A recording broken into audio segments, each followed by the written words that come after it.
Trump. So it's a cakewalk for Mr. Trump and Israelis to do whatever they wish to in Gaza. We have also heard, that Gaza, the coastal line of Gaza is full of gas reserves, and that is also one of the attractions for Mr. Trump. And Mr. Trump is a real estate specialist. He's a businessman. He had declared, initially that he was going to transform Gaza into a Riviera in the Middle East. So the things seem to be, the objectives seem to be quite clear, that it is not any sympathy or any, we say, any support or favor for Palestinians to have their independent state, but there is something else actually which is behind all this plan.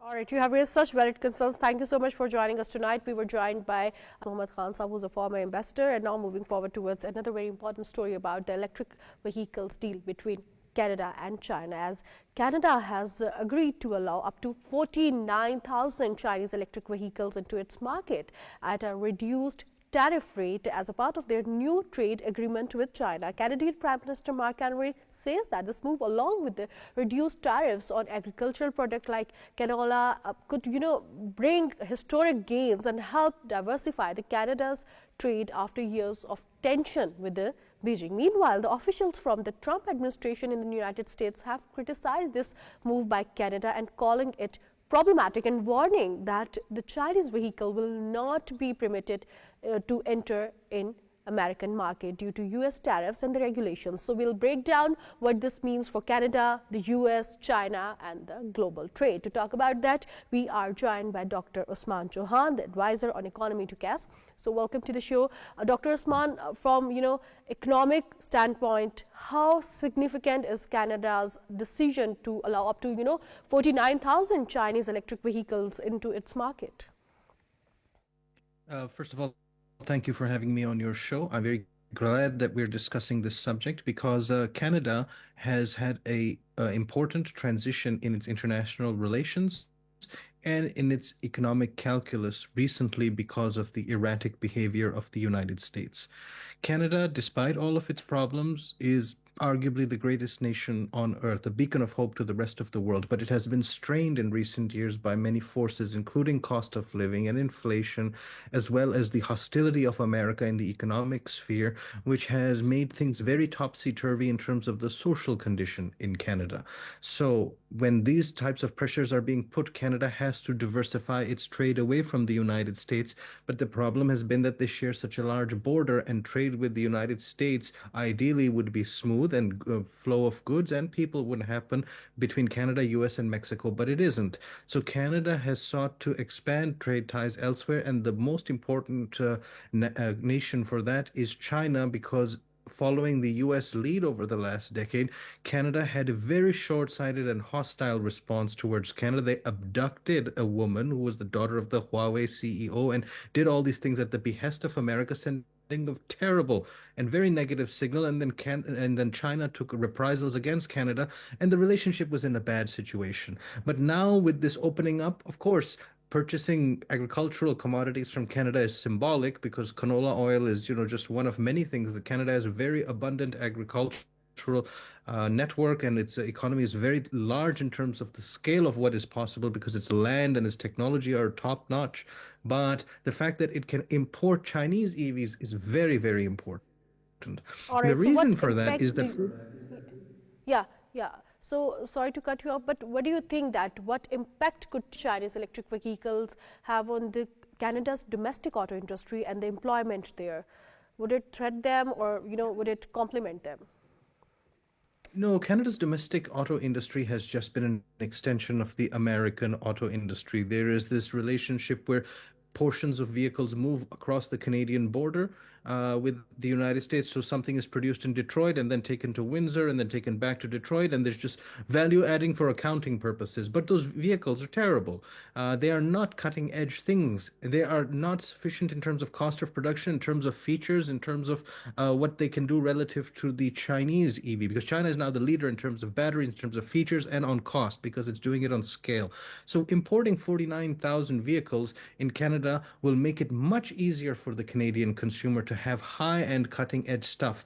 Even today, despite having very good transportation networks in some cities like Montreal or Vancouver, perhaps, uh, the fact is that they need to rely on cars still largely because of the vast territory and the suburban to urban mobility of people, the commutes and all that, and that too in harsh weather. So the fact that you have EVs doing this is good for the environment. It's very good for the consumer because, as I mentioned to you, there's a cost of living thing, and also in terms of the consumer utility, because with the nicer features, they don't have to constantly be cornered into a market and artificial trade barriers created under American pressure to buy those crappy large Dodge Chevys or whatever from the US. So this is a big win for the consumer in Canada. All right. So, what do you think that how might U.S. restrictions on the Chinese electric vehicles entering the American market affect the North American, obviously the trade integration there? The fact is that many influencers in the US have pointed to the features and the superiority of comfort, driving capabilities of Chinese vehicles relative to what is being sold in the American market. But the protectionism and market manipulation of the regulators in the United States means that Americans are forced to buy enormous, unsuitable vehicles that are not environmentally friendly, not very fun, not very good. It destroys consumer welfare from an economist's perspective. And the fact is that even if they can't access these because of the barriers, they know, the American consumer knows that there's good stuff out there. So there is pressure from them to be able to enjoy the best things out there, as they would with a free market ideology that they themselves have been promoting since God knows when. Well, since the 50s, really, and especially the 80s. The fact is that they know it exists. So if the American consumer were allowed to purchase without this tariff, they can buy it, but the tariff is extortionary. It's highway robbery. It's 100% plus. So the fact that if they could do it, they would do it. And ultimately, you have to put your companies to competition. The Ford, the GM, the Chevy, and all these American companies need to be put to competition. They can't just rely on subsidies and try to manipulate the market with their crappy features. They need to compete in the world market. The rest of the world is catching up. And in the Americas, Brazil is already a huge buyer. Mexico is a huge buyer. Canada is now going to start to become a serious buyer. So this is good from the consumer welfare perspective. Do you really think that is Canada risking the economic friction with the U.S. by diverging from Washington's tougher stance on the Chinese electric vehicles and moving forward with this deal of 49,000 vehicles, and it's a big number? No, you're suggesting that risking friction means that friction is about to happen, but the truth is the friction's already happened since April 2025, because that's when the Liberation Day tariffs came, and they scrapped a treaty called NAFTA, or an organization called NAFTA, or an agreement called NAFTA that has existed since the 90s, since the Clinton administration. The frictions are already there, and it's put Canada in a bind. But Canadians are very prudent and very dynamic people. They have sought to work around it. The first thing they attempted was partnership with Europe. But as you understand, Europe's economies are also facing dire straits.